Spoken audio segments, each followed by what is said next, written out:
of life, first as a world-class athlete and then as a world leader. Well, to discuss that, I'm now joined by Prime Minister of Pakistan, Imran Khan. Prime Minister, it's great to see you, great to talk to you. Thank you very much for your time. My pleasure. Now, I began with this somewhat verbose introduction, first because I know of your interest in Sufism, and more importantly because I think your whole life in politics and before that is a very colorful and I think very authentic illustration of following your heart's desires, which was very central to Rumi's teachings and the teachings of other mystics.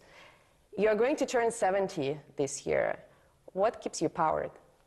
Well, let me say one thing. When a human is born, within him, he's trying to look for God. And this is a constant journey towards God. A lot of people, unfortunately, never ask the two questions. They never ask themselves, what is the purpose of existence? And what happens to me after I die? But whenever they ask these questions, it takes them towards God. The only way you can have the answer to this question, the purpose of existence, what happens to us when we die, is in religion. And all religions answer that question. Science doesn't. So the two ways of existence, one is the spiritual and the other is the material. And for me, if you are on the spiritual road, then you will always be looking for how you can face your God after you die, that you have fulfilled your responsibility as a human being. And our responsibility as a human being is, the more God gives us, the more responsibility we have to lift, to help other human beings. Well, let's talk about this practical aspect of our lives, helping other human beings and the state of the world, which they're around the world about where it's moving, many apocalyptic projections. I wonder how you feel about it, and how do you feel about Pakistan's ability to adapt to this shifting landscape? Well, the world faces two huge challenges. One is climate change, where the material existence, when we only live in this world for material well-being, then the classic example is how we imperil our own existence, is what climate change is. How we have ravaged the earth, and how we have misused the blessings of God. On the other hand, so that is the biggest challenge, I think, for human beings. The second biggest challenge is the plunder of the developing world by the ruling elites of the developing world, where every year huge amounts of money, according to the factile channel of the Secretary General of the UN, $1.5 trillion move from illegally. There's a trade imbalance anyway. I mean, the money flows through the trade imbalance to the developed world anyway. But the illicit, the illegal, money laundered by the ruling elites, over $1.5 trillion every year moves to the offshore accounts and Western capitals. Now, this is going to have severe consequences on food, on hunger, on starvation, on imbalance between the rich and the poor. And so I don't think enough attention is being paid to the second one, because the richer countries benefit from it, because they have this capital inflow, so they don't care. But the poor countries are getting destroyed. Now, I mentioned Rumi, and he wrote something to the effect that clever people want to change the world, while wise people focus on themselves. And I wonder if the current predicament, including the ones that you talked about, climate change and the plundering of the human societies. Of the poor countries. Yeah. If that is, in a way, a consequence of some clever people trying to make the world a better place. The plunder is simple.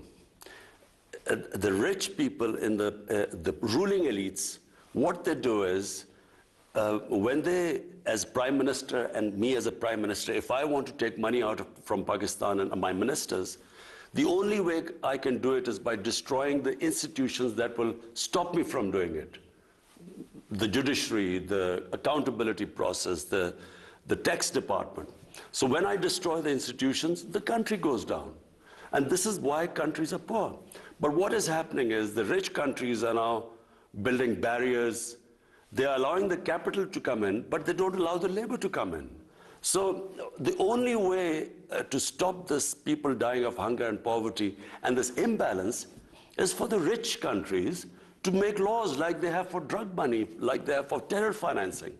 They should not allow, for instance, our ex-rulers have living in millions of dollars of properties in London. We can't do anything to get them back because the rich countries, they make it so difficult for let us get the money back. This should change because if really you want to stop this immigrant problem, poverty in the developing world, then there has to be a way that if, for instance, we say that, look, this person who was living in Pakistan has these huge properties in London, then unless that person can justify that he got this money legally, the property should be returned to us. That would stop the plunder of the developing world. We are recording this interview on the eve of your visit to Russia for a highly anticipated meeting between the heads of our countries, whose relationship for a very long time has been conditioned on others. It's been a function of, other processes, regional, global processes. Do you think Russia and Pakistan have reached that point when they can deal with one another as, self-sufficient actors on a bilateral basis rather than, let's say, looking onto others? Well, let me just go back in history.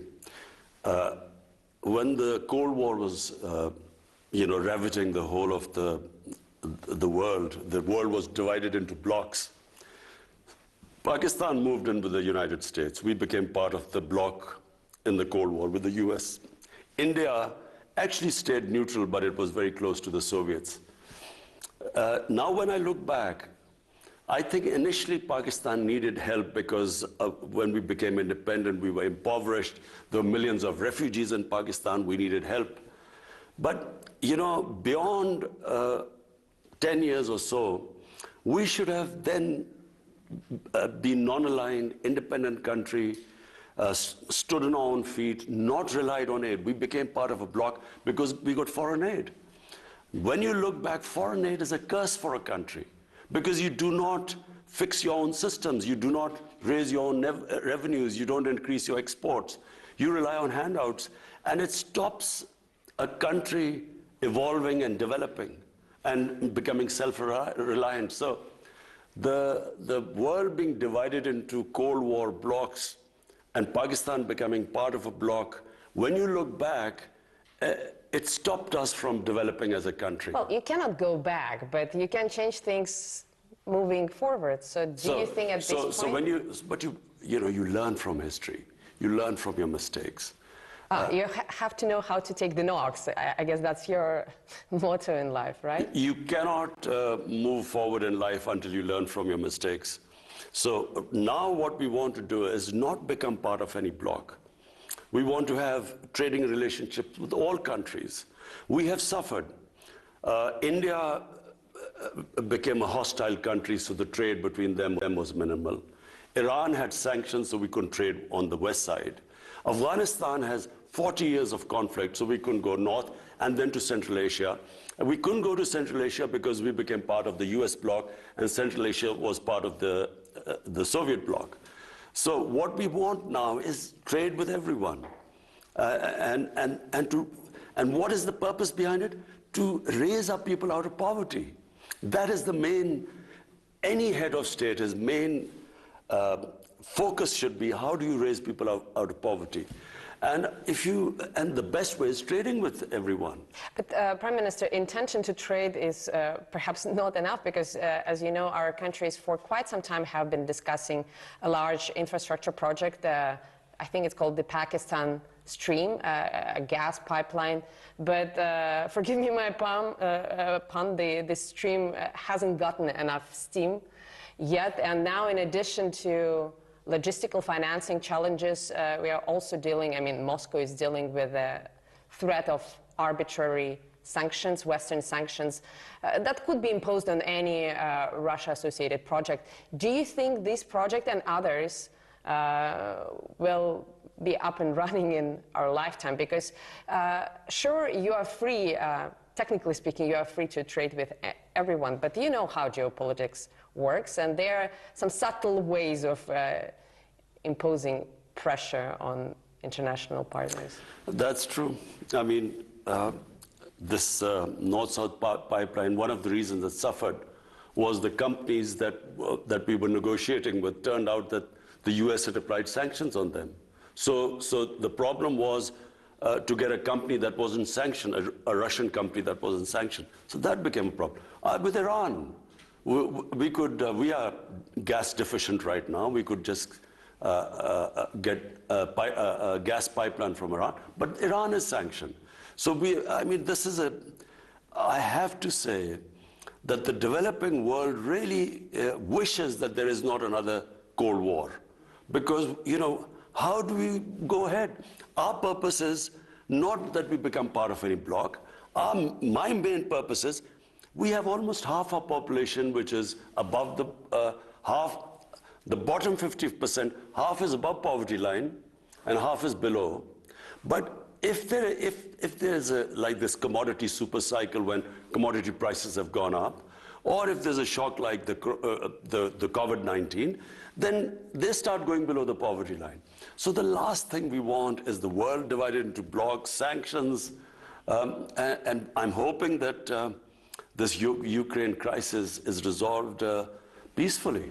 If we read reports in Western media, there's an imminent war between Russia and Ukraine on the cards, and clearly Western countries take a very oppositional, I would even say inimical view to Russia. For a shrewd politician like yourself, don't you think that it's perhaps too precarious of a time to expand Pakistan's geopolitical horizons? Well, firstly, this doesn't concern us. I mean, you know, we have a bilateral relationship with Russia, and we really want to strengthen it. You know, as I said, regions develop. It's not countries don't develop in isolation. It's because a whole region goes up. Like we saw the European Union. I mean, I was in university in England when the European Union came into being, and then the whole area standard of living went up. So we want to sort of really, we hope that, you know, sanctions are lifted on Iran so that, you know, we're short of gas here. And, you know, with Iran, it's the cheapest gas we can get.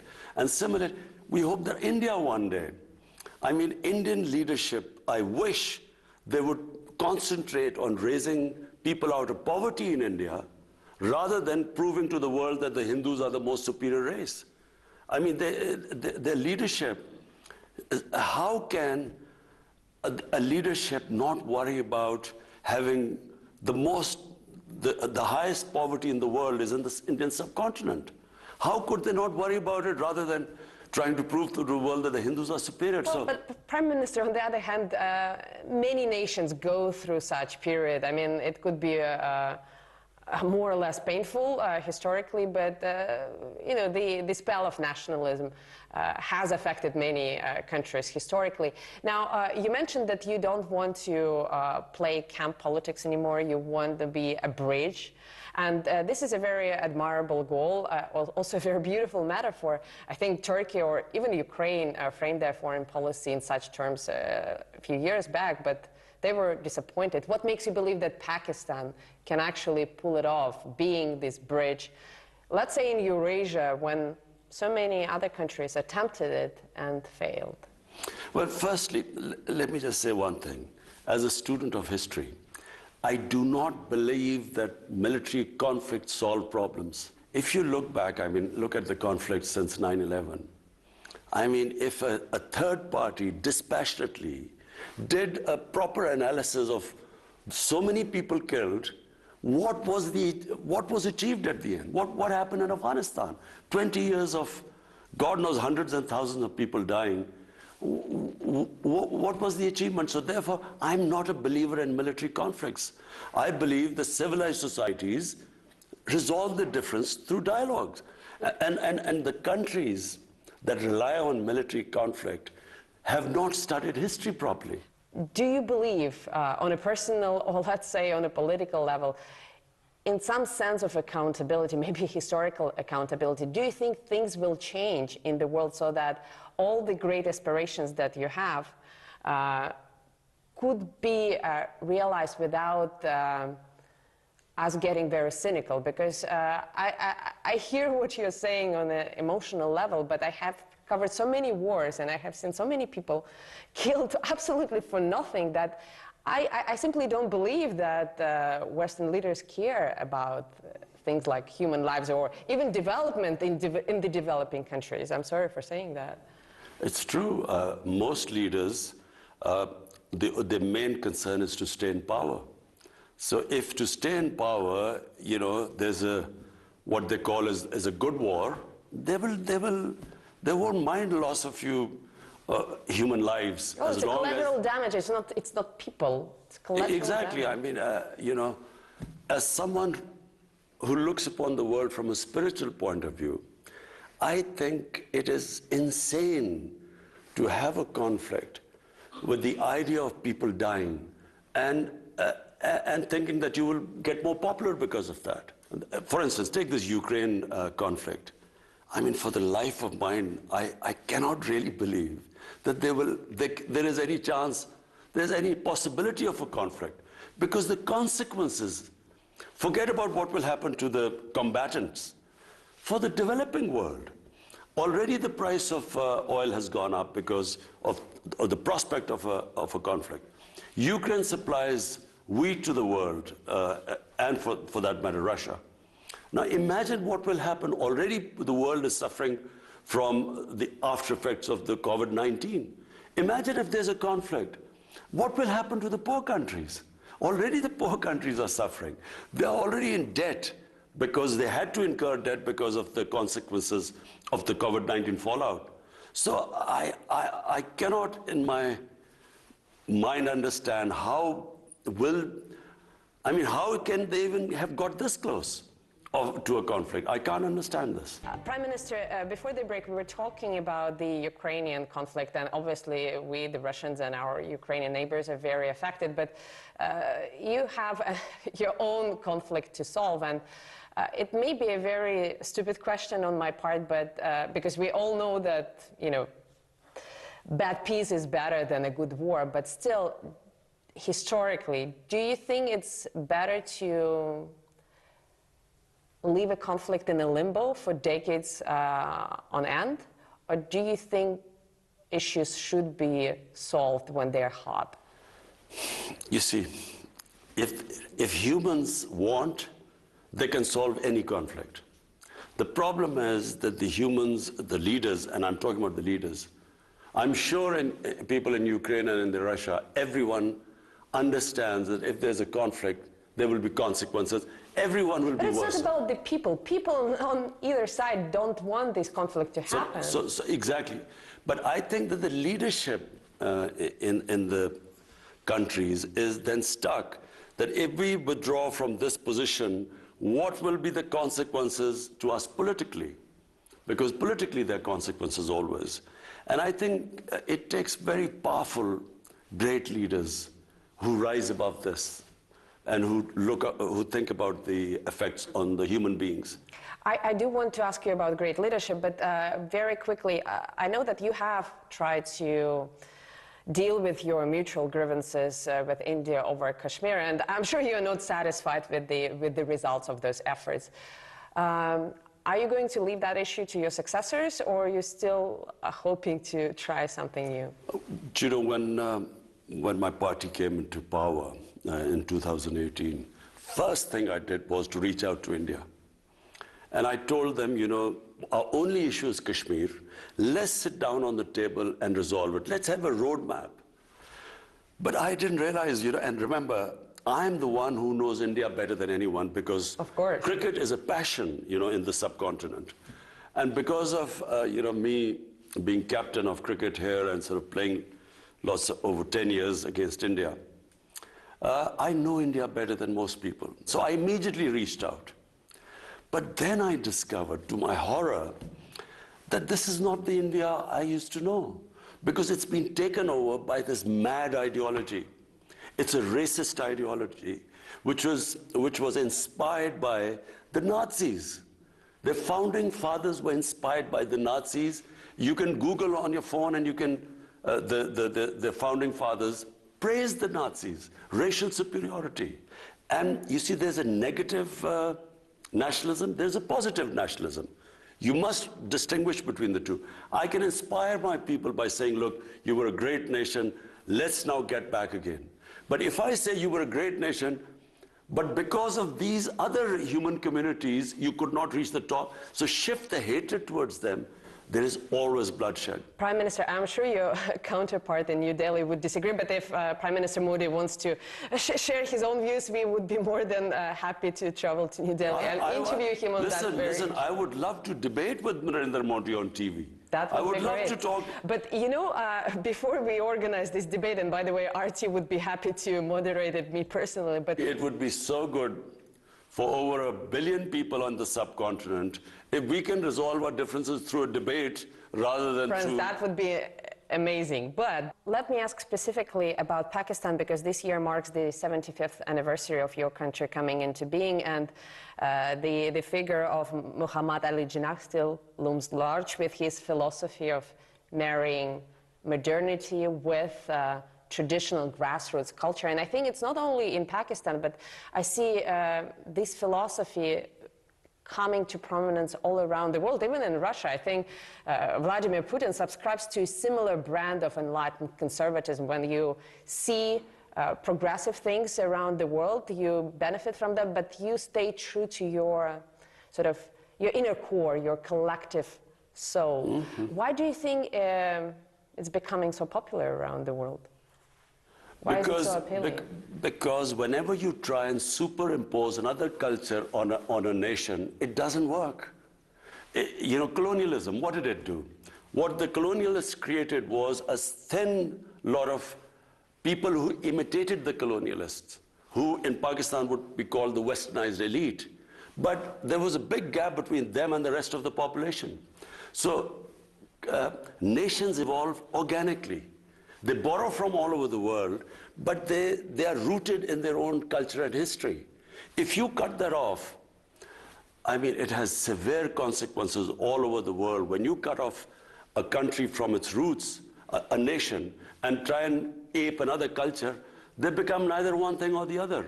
In Urdu, we say neither a titar or a bater, neither quail or a partridge. What has happened after colonialism is that you have a tiny set of elite which pretends that they're Western, and the gap between them and the rest becomes wider and wider. It's what happened in Iran. The Iranian Revolution was that the elite of the Shah of Iran became cut off from the mass of the population. So there was a huge reaction against it. In Pakistan, what we are trying to do is to obviously learn from all advanced societies, and right now, the nation we can learn most from is China, because if my main emphasis is to raise people out of poverty, no human society has achieved what China has done. So therefore, we learn from everyone, but we should be rooted in our own culture, history, religion. China played a subtle but I think very significant role in facilitating Russian-Pakistani exchanges, and I know that recently while visiting Beijing you suggested that Islamabad can act as a mediator between Beijing and Washington. What makes you believe, I'm sorry for being blunt, but what makes you believe that mediation is even possible? Because as far as I understand the American psyche, they are not after understanding, they are not after negotiating on the level playing field, they are after preserving dominance. Would China agree to that? But look, the America I know is very diverse. Any country, for instance, what is happening in India is not what Indians are like. This is not the India of Nehru and Gandhi. This is the India of Narendra Modi. A tiny, highly organized elite has taken over India, just like the Nazis took over Germany. So, you know, at a given point, there is this extreme nationalism which has been released in the US, and they want this dominance. But surely there are sensible voices in the US saying, that conflict is where you are heading. Conflict, Cold War is not the way. There is another way where it could be win and win for everyone. And I certainly believe that the cooperation between China and the United States, and even for that matter Russia, will benefit mankind much more than a conflict. I wish I had more time. I have many more questions, but let me ask the final one. And it's a bit cheesy, but I ask it sincerely because you've reached the pinnacle of your sporting career by giving your country its first and only victory in the Cricket World Cup. How do you hope to be remembered? What do you want to give to your people as the Prime Minister? That's a simple answer. I would love to emulate China in terms of bringing people out of poverty. Two things I want. One thing is if I can bring people out of poverty, but related to that is rule of law. Human societies are defined by two great things: rule of law and a welfare society. A society that is humane and just and looks after its people who are not so privileged, who are poor. And so that's how I want to be remembered. If I can bring rule of law in Pakistan and raise our people out of poverty on the lines what China has done, I would be able to meet my maker with confidence. Well, Prime Minister, it's been a great pleasure talking to you. I hope your team receives as much hospitality as we've benefited from here. Best of luck in Moscow and best of luck for your I'm endeavors. looking forward to my trip to Moscow. Thank you. And thank you for watching. Hope to see you again next week on Worlds Apart.